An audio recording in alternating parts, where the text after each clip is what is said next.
Educação à distância, mudando realidades.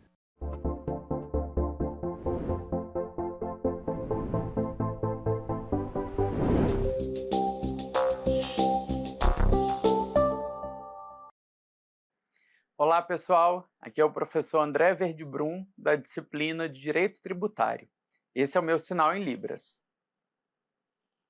Eu sou um homem branco, tenho cabelo curto, castanho, uso barba e estou vestido com uma camisa verde de manga longa, calça jeans e sapato marrom.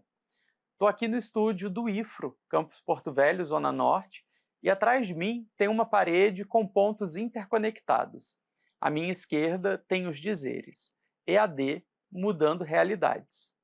Vamos lá para mais uma aula? Hoje nós vamos falar sobre a obrigação tributária. E o nosso objetivo é compreender a obrigação tributária com foco na definição da responsabilidade tributária. Bom, primeiro, o que é a obrigação tributária?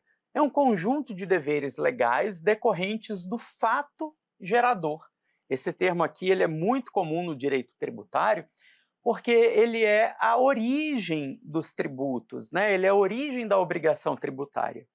Um conceito um pouquinho mais técnico seria o vínculo jurídico que se estabelece entre o Estado, que é sempre o sujeito ativo, e aí observem que estamos falando do Estado com letra maiúscula e, portanto, não é do Estado de Rondônia. Estamos falando da União, dos Estados federados, estamos falando dos municípios, do Distrito Federal, que é sempre o sujeito ativo, ou seja, ele é sempre o credor.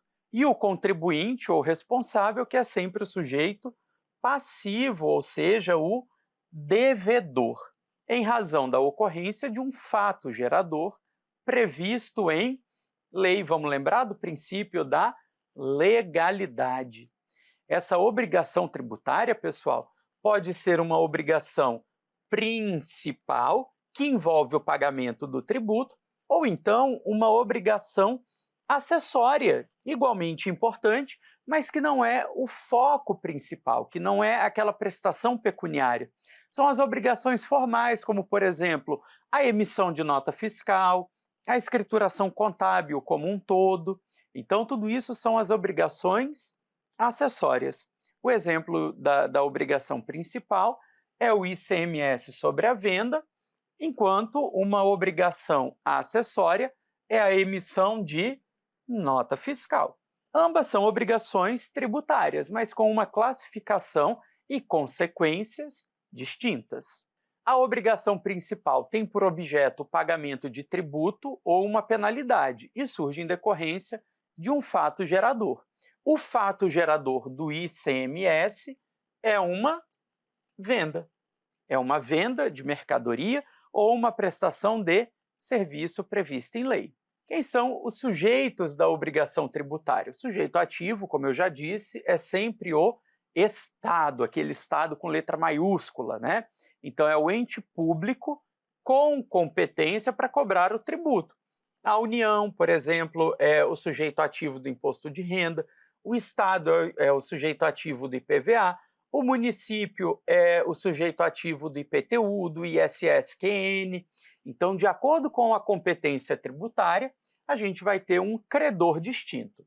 Já o sujeito passivo pode ser o contribuinte ou o responsável. Aqui é importante que a gente compreenda que nem sempre quem paga, quem recolhe o tributo é necessariamente quem praticou o fato gerador. Às vezes, a gente tem uma pequena dissociação. Uma pessoa pratica o fato gerador e outra pessoa fica responsável pelo recolhimento. Vamos pensar antes de voltar aqui ao quadro.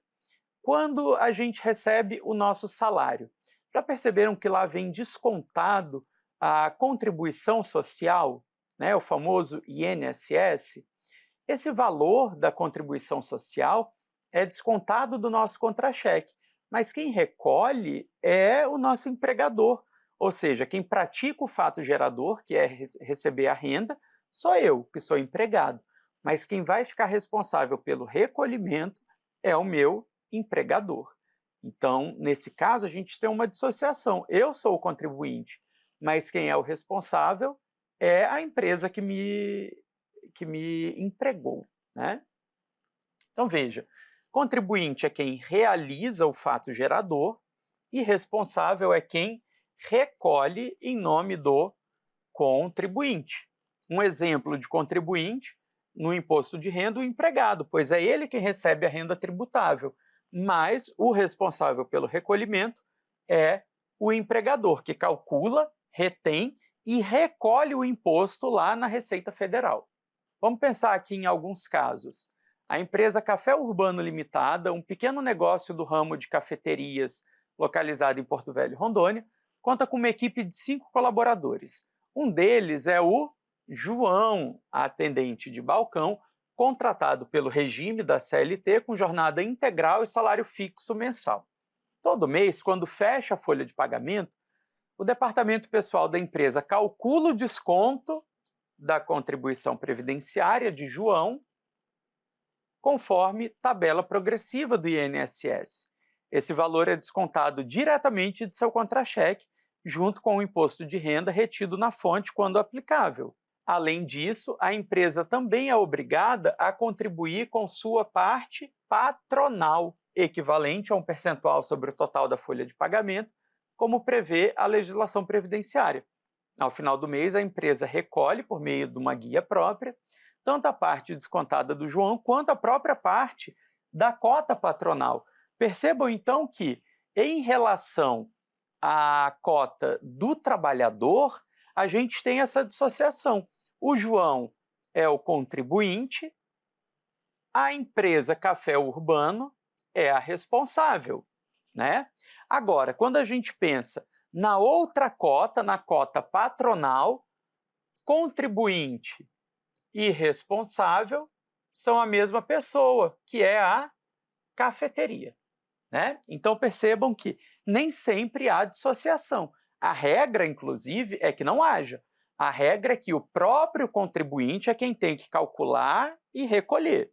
Segundo caso, imagine que no estado de Rondônia existe uma empresa atacadista chamada Eletromais Distribuidora, especializada em eletrodomésticos. Ela vende em grande escala para diversas lojas de varejo da região.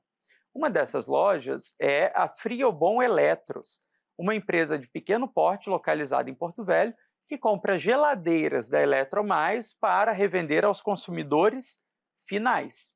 O produto vendido, a geladeira, está sujeito à substituição tributária do ICMS. Olha que termo interessante, né? Isso significa que o Estado de Rondônia estabeleceu, por meio de uma norma própria, de uma lei própria, que o imposto, o ICMS, devido nas etapas seguintes da cadeia comercial, isto é, a venda da Friobon para o consumidor, deve ser recolhida antecipadamente pela Eletromais, ainda na etapa de venda à Friobon. Então, vamos pensar aqui, ó. Eletromais vende para Friobon, para lá, contrário, né? Não, é isso mesmo, a Eletromais vende para Friobon, que vende para o consumidor. Então, o ICMS dessa etapa é antecipado nessa etapa aqui, nessa empresa. Isso é, então, uma substituição tributária. Aqui nós temos o contribuinte, mas aqui nós temos o responsável pelo recolhimento. Ou seja, a Eletromais, ao emitir a nota fiscal de venda para a loja Friobon, já inclui e recolhe o valor presumido do ICMS, que seria devido pela Friobon, quando esta fizer as suas próprias vendas. Mais adiante, a Friobon vende essa geladeira a um cliente final, com nota fiscal, incluindo o valor do ICMS já recolhido na etapa anterior. A gente fica por aqui. Um abraço, até a próxima aula.